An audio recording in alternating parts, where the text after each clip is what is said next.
నాకు ఈ మధ్యన వస్తా ఉంటే నువ్వు హైదరాబాద్లోకి ఎలా అడుగు పెడతావు, నీకు హైదరాబాద్లో ఏం పని, ఇది నేను ప్రత్యేకించి చెప్తా ఉన్నా. మీరెవరైనా నన్ను బెదిరించే వాళ్ళు మీ అయ్యే జాగీరా తెలంగాణ?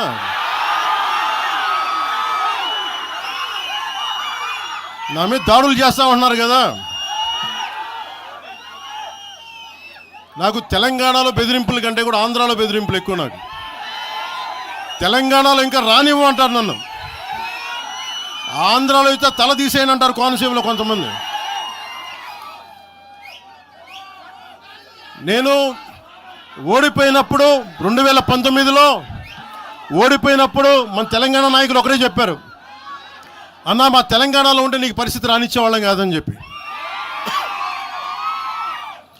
నాకు నిజంగా తెలంగాణ అద్భుతంగా ఉండాలి, యువతకు అద్భుతమైన అవకాశాలు రావాలని కోరుకుంటాను తప్ప నాకు ఇక్కడ కొత్తగా బావుకునేది లేదు, ఏమీ లేదు.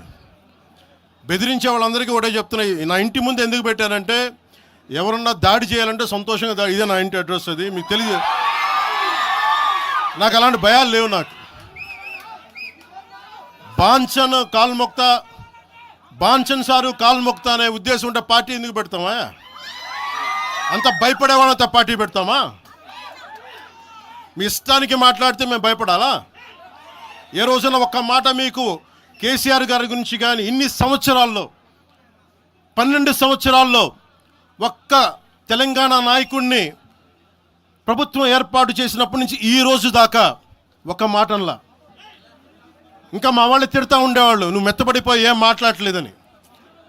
అడగండి ఒకసారి అందరిని పేరు పేరున ఒక్కొక్కరిని అడగండి. నీకు పౌరుషం చచ్చిపోయిందా? పౌరుషం చావలా, తెలంగాణ మీద ప్రేమ చావలా. అది తప్పుగా అర్థం చేసుకుంటారు. మీరు అర్థం చేసుకుని నేనేం మాట్లాడను ప్రస్తుతానికి అని చెప్తా. ప్రజలు కోరుకున్నప్పుడు నేను మాట్లాడతా. ఎంత కమిటెడ్గా ఉన్నాను తెలంగాణ కంటే, జనసేన మా వాళ్ళందరూ ఎదురు చూస్తున్నారు తెలంగాణలో జనసేన ఎదగాలని. నేను ఒకటే చెప్పా, ప్రజలు కోరుకునే వరకు మీరు ముందుకు తీసుకెళ్ళండి అని చెప్పి నేను జర్నలిస్ట్ కాలనీలో ఉన్న తెలంగాణ జనసేన పార్టీని కూడా నేను తీసేసాను. మొత్తం హెడ్ క్వార్టర్స్ అంతా మంగళగిరిలో పెట్టిన. నాకు అంత కమిట్మెంట్ తెలంగాణ మీద. ఎందుకంటే నాకు రెచ్చగొట్టడం ఇష్టం లేదు, తగ్గి మాట్లాడా. మీరు ఎన్ని హింసించినా, మీరు ఎన్ని మాటలు మాట్లాడినా, ఆంధ్ర కొడకని తిట్టినా, అరే నా గుండెల్లో తెలంగాణ ఉంది, మీరు ఎన్ని తిట్టినా నేనేం పట్టించుకోను. వైసీపీ నాయకులు, క్రిమినల్ గ్యాంగ్స్ చాలాసార్లు నాకు బెదిరింపులు ఇచ్చినాయి. దానికి మించిన బెదిరింపులు నిజంగా నాకు తెలంగాణ నాయకులు. వైసీపీ గుండాలు ఇచ్చిన బెదిరింపుల కంటే కూడా, చంపేస్తామని బెదిరింపుల కంటే కూడా నాకు తెలంగాణ ఎప్పుడు ఇవ్వాల. అసలు ఈ గొడవ అంతా ఎందుకు స్టార్ట్ అయింది? ఈ గొడవ అంతా ఎక్కడ స్టార్ట్ అయింది? ఒక ఎనలిస్ట్, ఒక విశ్లేషించే వ్యక్తి, ఆయనంటే నాకు గౌరవం, ఆయన మీద నాకు గౌరవం ఉంది. ఆయన తీసుకుపోయి ఓ మీడియాలో మాట్లాడతా అమిత్ షా గారి గురించి మాట్లాడారు. అమిత్ షా గారు నేను మాట్లాడుకున్నామంటే ఆయన విన్నారంటే, ఆయన కూర్చొని తప్పుడు మాటలు మాట్లాడితే దాన్ని ఖండించే. నా మీద మనకు మాట అంటే మన జన సైనికులు ప్రతి చోట ఏదో కూర్చొని ఒక కేసులు పెట్టారు కూడా నాకు తెలియదు. తెలిసిన వెంటనే చెప్పాను, అవన్నీ వదిలేనని చెప్పాను నేను. అవన్నీ మళ్ళీ ప్రెస్ క్లబ్లో పోయి మీరు తిడుతూ ఉంటే, ప్రాంతీయ విద్వేషాలు రెచ్చగొడితే దాంట్లో కూర్చోబెట్టి ఎంతకాలం చేస్తారు? 12 సంవత్సరాలు తెలంగాణ వచ్చిన తర్వాత ఇంకా తెలంగాణలో ఉపాధి లేకపోయినా, ఏమి లేకపోయినా దానికి ఆంధ్రుడే కారణం, దానికి పవన్ కళ్యాణే కారణం. పరిశ్రమల్లో ఈ లెక్కల్లో ఇంక మీరు ఎన్ని చేసినా ప్రతిదానికి ఎక్కడో చోట తెలంగాణ ప్రజలు ఇది గ్రహించాలి. ఉద్యోగాలు రాకపోయినా, ఉపాధాలు రాకపోయినా ప్రతిదానికి ఆంధ్రోడు కారణం అంటే, ఆంధ్ర ప్రజలు నిజంగా ఎందుకు వస్తారు ఇక్కడికి? తెలుగు చిత్ర పరిశ్రమ ఎందుకు వచ్చింది? ఎక్కడో మద్రాసులో ఉండే తెలుగు చిత్ర పరిశ్రమ ఇక్కడ రావడానికి కారణం తెలంగాణ ప్రత్యేక రాష్ట్రం కావాలని కోరుకున్న నాయకులు చెన్నారెడ్డి గారు తీసుకొచ్చారు ఇక్కడికి. ఆయన తీసుకొచ్చారు ఇక్కడికి. 50 సంవత్సరాలు కలిసి ఉన్న రాజధాని ఇక్కడ సడన్గా పోయి మీరు ఇక్కడ రాకూడదు అని కొంతమంది నాయకులు, ప్రజలు, తెలంగాణ ప్రజలు వేరు. నేను మొదటి రోజు నుంచి చెప్తా ఉన్నా, పాలకులు వేరు, ప్రజలు వేరు. తెలంగాణకి అన్యాయం చేసిన పాలకుల్ని, దాంట్లో పవన్ కళ్యాణ్ కూడా, వాడిని కూడా ఉరిదీసాను పర్లా. పాలకులు వేరు, ప్రజలు వేరు. మీరు పాలకులను తిట్టుకున్న ప్రజలను తిడితే, విద్వేషాలు రెచ్చగొడితే ఈ దేశం ఎటుపోద్ది? సూరత్లో తెలుగు ప్రజలు ఉన్నారు.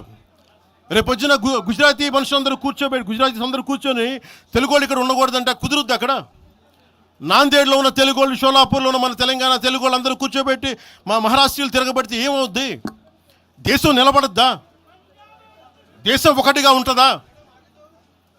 ఎంతకాలం తిడతారు? ఎంతకాలం? నేను అమిత్ షా గారిని అన్నారని చెప్పి నేను మాట్లాడగానే కూర్చోబెట్టి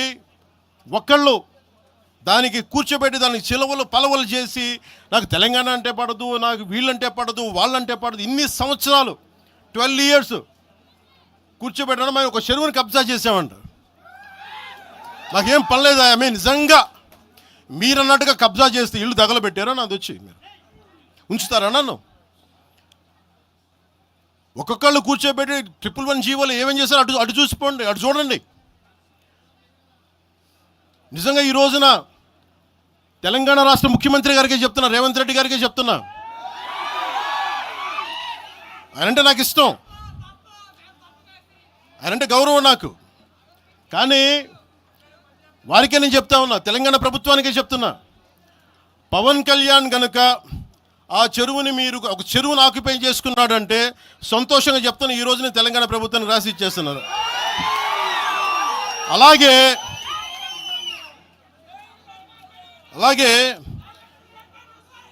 లెఫ్ట్ మేము వామపక్షవాదులు అని చెప్పి ఒక ఎనలిస్ట్ మాట్లాడతా, ఇది ఎలా ఉంటుందంటే, ప్రపంచ కార్మికులారా ఏకం కండి అని చెప్పే వామపక్ష భావజాలం ఈ రోజున ప్రాంతీయతకు వచ్చింది. ఆ వామపక్ష భావజాలం చెప్పే వ్యక్తి అనలిస్ట్ ప్రకారం ప్రపంచ కార్మికులారా ఏకం కండి చెప్పే వామపక్ష భావజాలం ఈరోజు ఎక్కడికి వచ్చింది? ఆయన చెప్పిన విధానం ప్రకారం ప్రాంతీయతకు వచ్చింది.